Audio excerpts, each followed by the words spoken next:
On the night of the 10th of May, 1941, the German Air Force launched the last great raid of the Blitz on London. When the Luftwaffe's bombers flew away, they left behind a series of raging fires which took days to put out.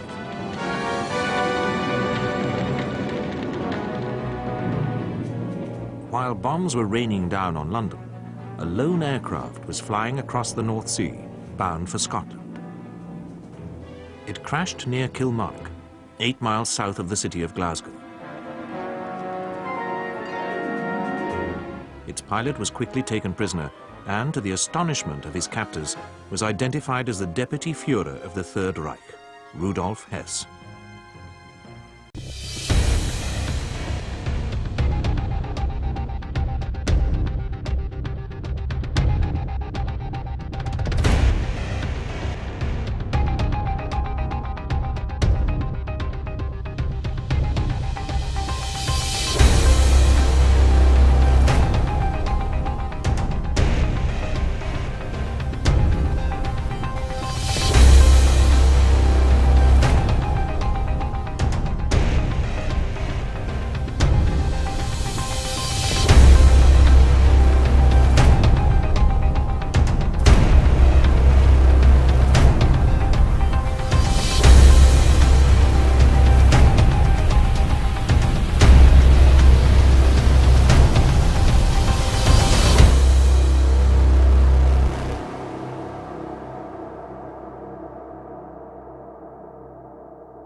Hess had flown to Britain at a crucial moment in the war. In May 1941, Germany seemed triumphant.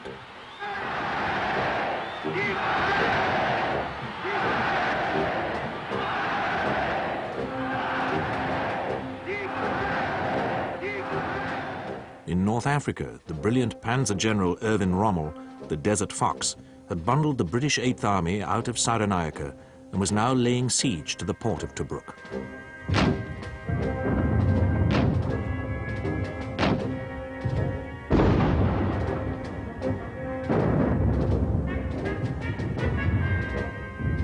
On the other side of the Mediterranean, a German blitzkrieg had driven a British expeditionary force out of Greece. It had been evacuated to the island of Crete, where a German airborne invasion would inflict another defeat and force a second evacuation.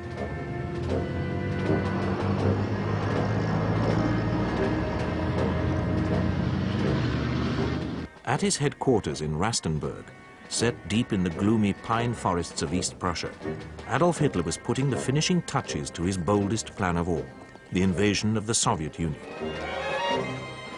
As soon as Germany had overrun France in the summer of 1940, Hitler had begun to look eastward.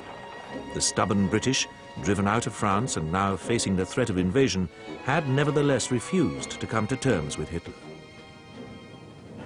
Britain's new Prime Minister, Winston Churchill, was pledged to fight on. Hitler's peace feelers were rejected. In the Battle of Britain, the all-conquering Luftwaffe had received a mauling at the hands of the Royal Air Force's Fighter Command.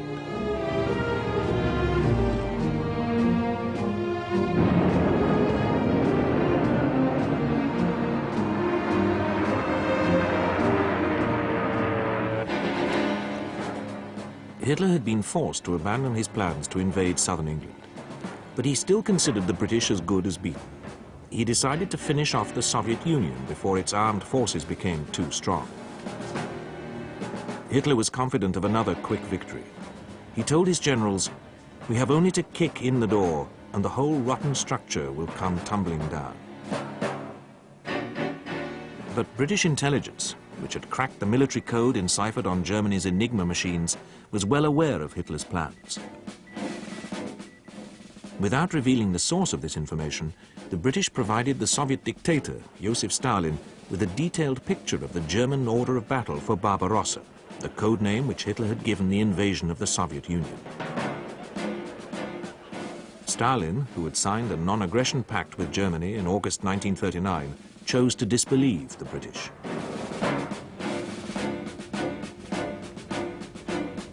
It was at this moment, when over 1 million German troops were massing on Poland's border with Russia, that one of the leading figures in Nazi Germany took off on one of the most bizarre missions of the war.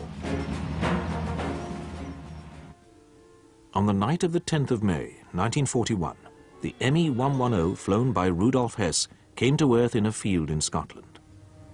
The pilot, who had parachuted to safety, was quickly captured by the local Home Guard.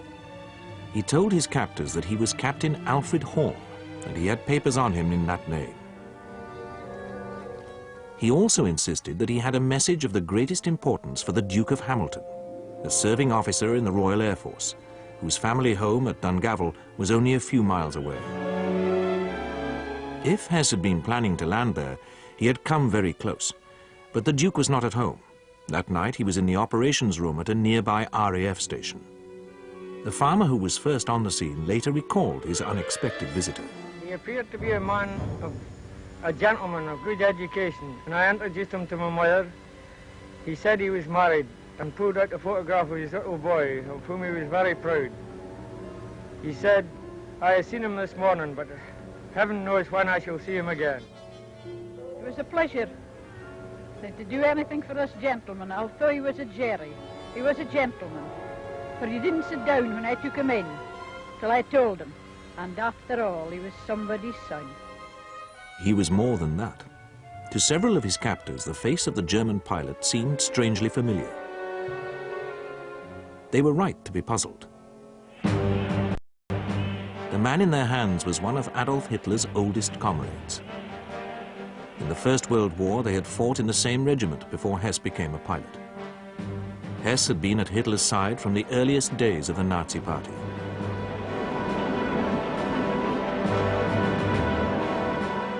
He had taken part in Hitler's unsuccessful military coup in Munich in 1923. Afterwards, he had accompanied Hitler to Landsberg prison and helped him write Mein Kampf, the blueprint for the Fuhrer's political career. Hess had introduced Hitler to the philosopher Karl Haushofer, who became one of the Nazi leader's intellectual mentors. When Hitler came to power in 1933, the faithful Hess received his reward. He was appointed Hitler's deputy. Hess had no great ability and owed his position to his dog-like devotion to the Fuhrer. In aller Form zur Welt bekräftigen, was euch längst Selbstverständlichkeit war. Ich schwöre Adolf Hitler.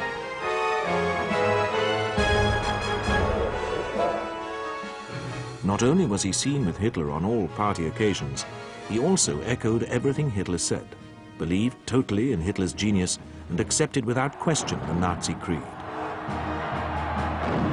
But by 1939, Hess had been elbowed aside by more ruthless colleagues like Hermann Goering,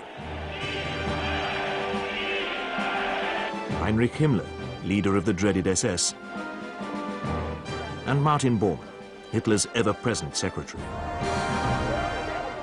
Hess remained fanatically loyal to Hitler, but his awkward, humorless manner and his obsession with fringe medicine and the outer reaches of Teutonic mysticism made him more of a figure of fun in Nazi circles than a man of influence. By the late 1930s, he had been relegated to the sidelines.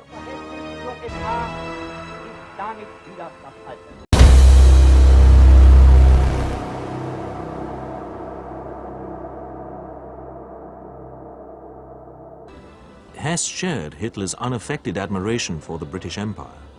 The son of a German merchant, he had been born and brought up in Egypt. Like his leader, he saw the Soviet Union and communism as the real enemy. With the British now isolated, it seemed impossible that they could win the war. Hess was convinced that they should seek peace with Germany, keep their empire, and leave Hitler a free hand to crush communism. Each of Hitler's henchmen had his own personal intelligence apparatus. Hess's intelligence operatives were convinced that in Britain there was a powerful peace party ready to remove Churchill and come to terms with Germany. There was some truth in this.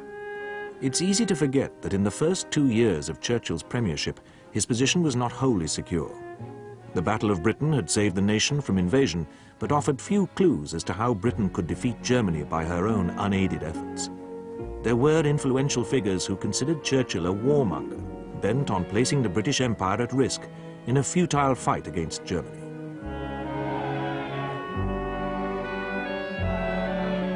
Among them was the former Foreign Secretary, Lord Halifax, an arch-appeaser of the 1930s who had been packed off to the United States as British ambassador. David Lloyd George, a former Prime Minister whose last spell in office had been in the early 1920s and who had visited Hitler in the 1930s. And Lord Beaverbrook, the newspaper baron who had served as Minister of Aircraft Production during the Battle of Britain. Apart from all being former somethings or other, these men shared a belief that Churchill was betraying Britain's imperial interests by refusing to reach an accommodation with Hitler. If they could not replace Churchill, they might be able to pack his cabinet with like-minded souls who would limit his freedom of action. Like Rudolf Hess, they considered that the Soviet Union, rather than Nazi Germany, was Britain's natural enemy. Before the war, this was a view which had been shared by many people.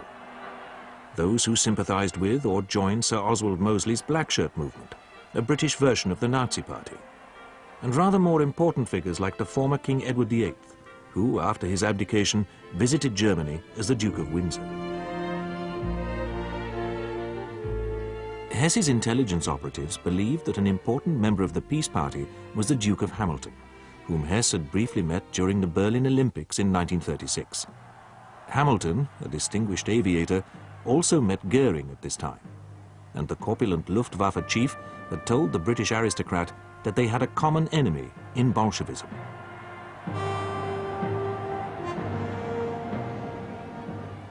Later, Hess convinced himself that Hamilton had sufficient influence to arrange a meeting between King George VI and a German envoy. The envoy to the king would be none other than Hess himself.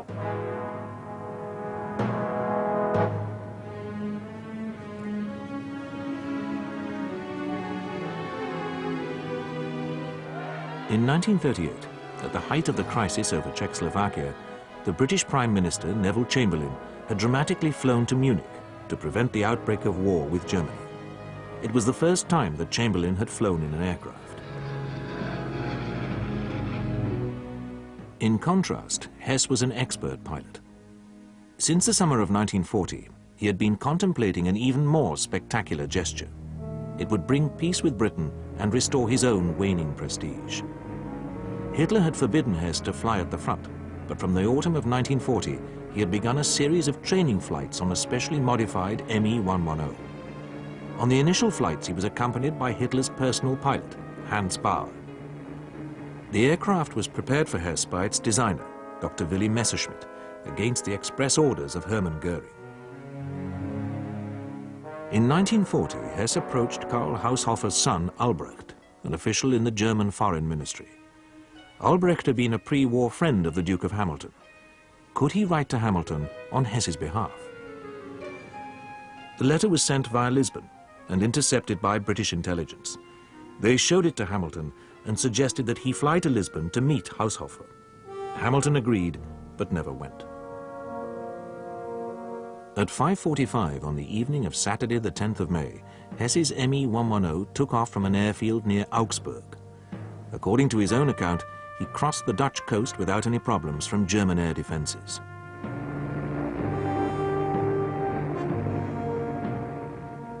Hess then dog-legged across the North Sea, feeling supremely lonely, before roaring across the British coast at a height of barely 50 feet. He finally bailed out 12 miles from Dungavel House. Later, he was to tell his captors that only his adjutant and secretary had any inkling of his plans. His wife knew nothing, nor did Hitler.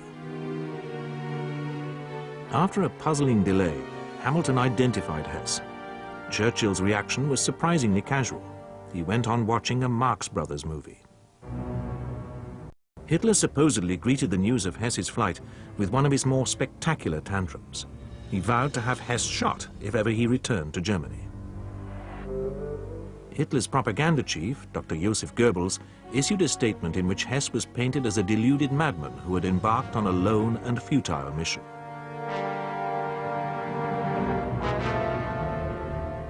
Hess was moved to the Tower of London, the last prisoner ever to be held there. He told his interrogators that Germany would respect the integrity of the British Empire if Hitler had a free hand in Europe. He said there was no truth in the rumors that the Fuhrer was about to invade Russia. Finally, Hess announced that Churchill would have to go. But it was Hess who went. First, he was taken under heavy escort to a country house near Aldershot, Mitchett Place, which was codenamed Camp Z. Then to a sanatorium in Wales. There was no meeting with the king. No negotiations were begun. Instead, Hess remained a prisoner for the rest of the war.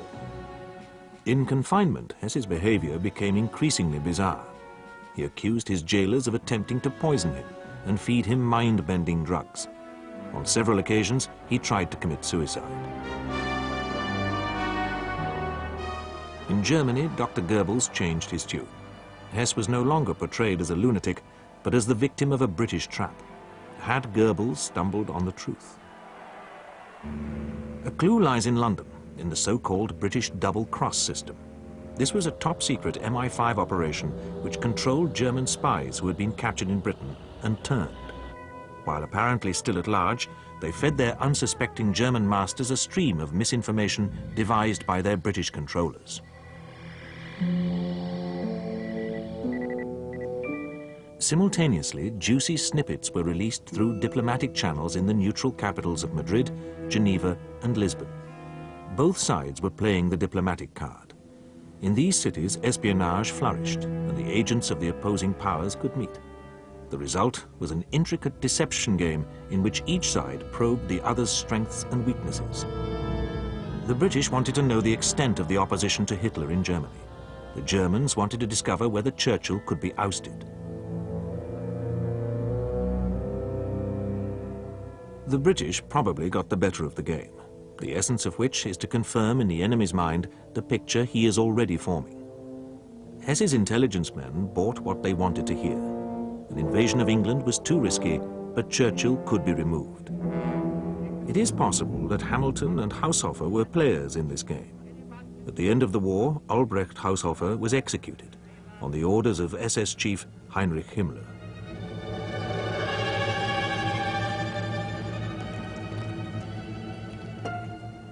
There is intriguing, albeit circumstantial evidence, that at the beginning of May 1941, the British expected someone to arrive from Germany. On the night of Hess's flight, Ernest Bevin, Churchill's Minister of Labour, told a trade union official, James Heal, that an industrial contact in Germany had informed him that Hess was on his way to Britain. Heal was sworn to secrecy and only broke the story in 1969. Who was Bevin's industrial contact in Germany? Could it have been Dr. Wilhelm Messerschmitt? But what if the opposite were true, and Hess's flight was part of a deception plan devised by Hitler during the build-up to the invasion of the Soviet Union? Reinhard Heydrich was Hitler's security chief until his career was cut short by Czech resistance fighters in 1942. Like Hess, Heydrich was a pilot. According to Heydrich's biographer, Heydrich personally escorted Hess on the first leg of his flight over the North Sea before breaking off to report to Hitler at the Fuhrer's headquarters at Berchtesgaden in the Bavarian Alps.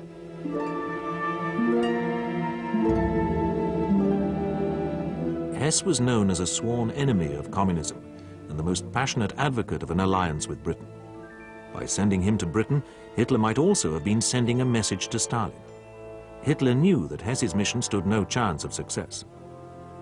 Hamilton had no political influence, and the chances of flying to find him at home were virtually non-existent. But the failure of Hess's mission might persuade Stalin to draw a comforting but wholly mistaken conclusion. With Britain still fighting, Hitler would not open a second front by invading the Soviet Union. Could Hess have been the unwitting but willing pawn in two separate but simultaneous deception plans? By appearing to play ball with Hess's overtures, the British were attempting to persuade Hitler eastward. Unable to defeat Germany single-handed, they were already angling to get the Americans into the war. They also needed the Soviet Union as an ally. At the same time, Hitler was attempting to convince Stalin that he was going to finish off the British before taking action against the Soviet Union.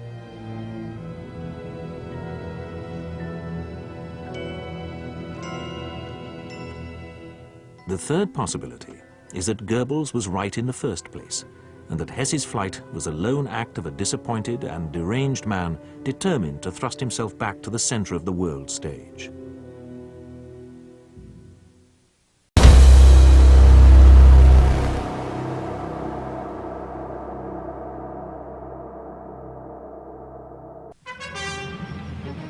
Hitler's scheme, if such it was, came to nothing. On the 30th of April, 1945, he committed suicide in his Berlin bunker. Allied soldiers combed the ruins for the Fuhrer's remains. On the 7th of May, Germany surrendered unconditionally to the Allies.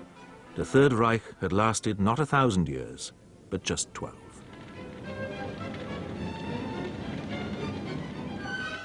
For Rudolf Hess, the war was not over. He was flown to the German city of Nuremberg on the 8th of October 1945, still wearing the blue Luftwaffe uniform in which he had arrived in Scotland. Here he joined 21 other leading Nazis charged with war crimes. Hess seemed to be suffering from total amnesia. He failed to recognize old colleagues like Goering. He remembered nothing about his flight to Scotland. He made a strange plea of not guilty. Rudolf Hess.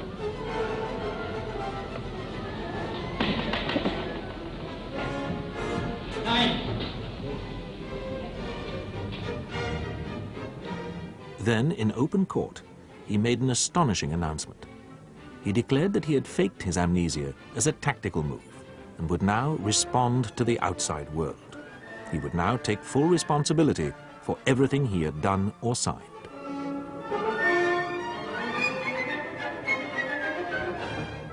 Then, equally dramatically, Rudolf Hess relapsed into his own private world, seemingly indifferent to all around him. The doors to his past were closed. Hess did not even bother to put on his headphones when he was sentenced to life imprisonment. He was comforted by von Ribbentrop, Hitler's foreign minister, who went to the gallows.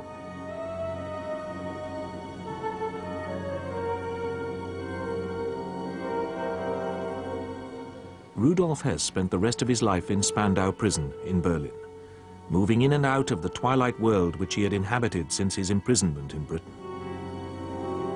By 1966, he was the sole inmate of Spandau. The British and Americans would have released him. But the Russians refused. Hess had now become a pawn in the Cold War. Over the next quarter century, neo-Nazis in the United States campaigned for his release. But from Hess, there was silence.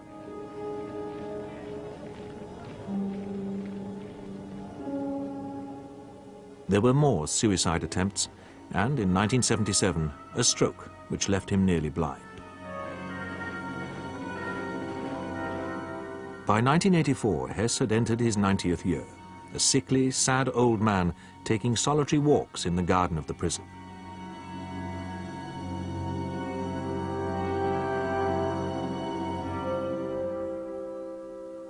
His death, on the 17th of August, 1987, was surrounded by as much mystery as the flight to Britain. He was found hanged, possibly by his own hand, or perhaps murdered in a small shed in the prison garden. 7 months after his death, Hess's remains were taken from their original secret burial site and reinterred beside his parents. The old airman's long flight was over.